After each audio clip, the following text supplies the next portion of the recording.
Assalamualaikum warahmatullahi wabarakatuh. Alhamdulillah, hamdulillahirabbil alamin. Wassalatu wassalamu ala rasulina Muhammadin wa ala alihi wa sahbihi ajma'in, amma ba'd. Alhamdulillah, bersyukur kita kepada Allah, bersalawat kita kepada Nabi Muhammad. Allahumma salli ala Muhammadin wa ala ali Muhammad. Pada kesempatan yang singkat ini kita kembali mengkaji ayat Surah Al-Baqarah. Kemarin kita telah menjelaskan Surah Al-Baqarah 183 sampai 185 mengenai puasa. Sekarang kita melanjutkan 186. Ini terkait dengan doa. A'udzu billahi minasyaitonir rajim. Bismillahirrahmanirrahim. Wa idza sa'alaka 'ibadi anni fa inni qarib ujibu da'watad da'i idza da'an falyastajibu li wal yu'minu bi la'allahum yarshudun. Allah berfirman, wa idza sa'alaka 'ibadi, jika hambaku bertanya, fa innahu qarib, fa inni qarib, sesungguhnya saya dekat. Di sini ada kalimat ibadi, hambaku. Dalam Al-Qur'an ada dua yang secara langsung Allah sebut sebagai hambanya, yakni Nabi kita Muhammad sallallahu alaihi wasallam dan Nabi Zakaria. Dalam surah Al-Isra, subhanalladzi asra bi 'abdihi laila, Allah telah memperjalankan hambanya yaitu Muhammad. Dalam surah Maryam, dzikru rahmati rabbika 'abdahu Zakaria, Allah sebutkan namanya secara langsung Nabi Zakaria. Ini menunjukkan bahwa jika Allah menyebutkan hambanya, berarti sebuah istimewa kepada hamba-hambanya yang beriman, terutama kepada Nabi kita Muhammad sallallahu alaihi wasallam. Dalam Al-Quran ada 3 juga ayat yang menunjukkan secara langsung kepada Nabi kita Muhammad sallallahu alaihi wasallam dalam kata abad ini, yaitu awal-awal surah Al-Baqarah ayat 23, wa in kuntum fi raibin mimma nazzalna ala abdina. Jika kalian ragu terhadap Al-Quran yang kami turunkan kepada hamba kami Muhammad, fa'tu bi surah min mislih, maka buatlah satu surah semisal dengan Al-Quran. Dalam surah Al-Jin, Allah berfirman, wa innahu lamma qama abdullahi yad'uhu kadu yakununa alaihi libada. Sesungguhnya hamba kami, yakni Muhammad, ketika melaksanakan salat, maka berkumpullah para jin-jin menyaksikan Rasulullah. Ini sungguh luar biasa Nabi kita, disebut secara langsung oleh Allah sebagai hambanya. Profesor Quraisy Shihab menjelaskan bahwa kata abad ini dari akar kata ibadah.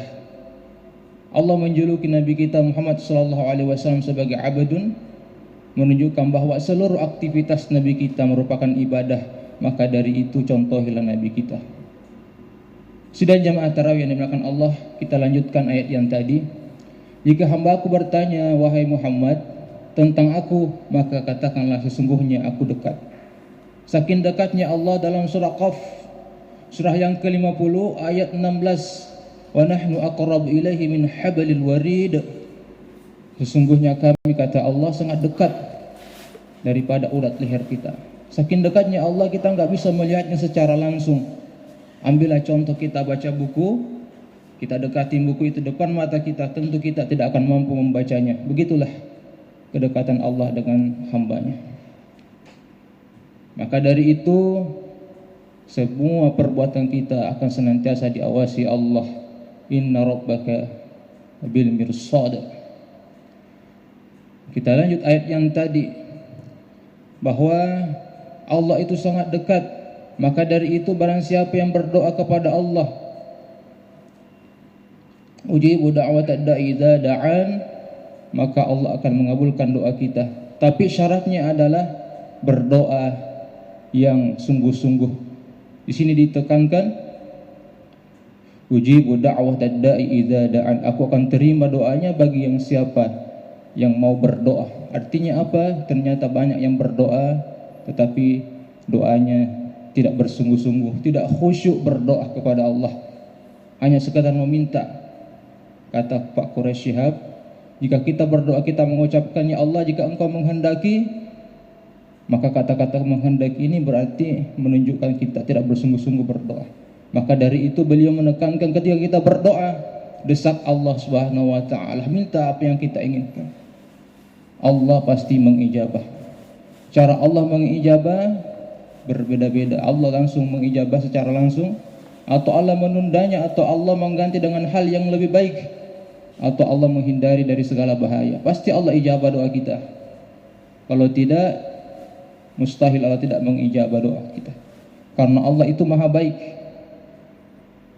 Jadi Allah itu sangat baik. Bahkan kalau kita berdoa, Allah malu kalau tidak memperkenankan doa hambanya. Maka dari itu, ketika kita berdoa, pasti yakinkan bahwa Allah maha memohon pertolongan, Allah maha mendengar doa. Insya Allah nanti di akhirat kita akan kaget jika kita melihat pahala kita ternyata banyak sekali. Ternyata itu semua adalah doa-doa yang kita panjatkan di dunia. Allah ijabah di akhirat. Sidang jamaah tarawih yang dimakan Allah, itu pertama syarat dikabulkan doa, bersungguh-sungguh berdoa. Kemudian yang kedua dalam ayat ini, fastajibu li, seru Tuhan, taati perintah Allah. Jangan berdoa tapi malas beribadah. Jangan berdoa aja tidak mau berusaha. Syaratnya adalah taati Allah. Perintah Allah, semua aktivitas yang kita kerjakan adalah ibadah. Kita ke kantor ibadah. Jangan hanya mengatakan ibadah itu sholat, zikir, baca Quran. Tapi semua aktivitas yang kita kerjakan akan dinilai ibadah jika diniatkan karena Allah Subhanahu wa taala.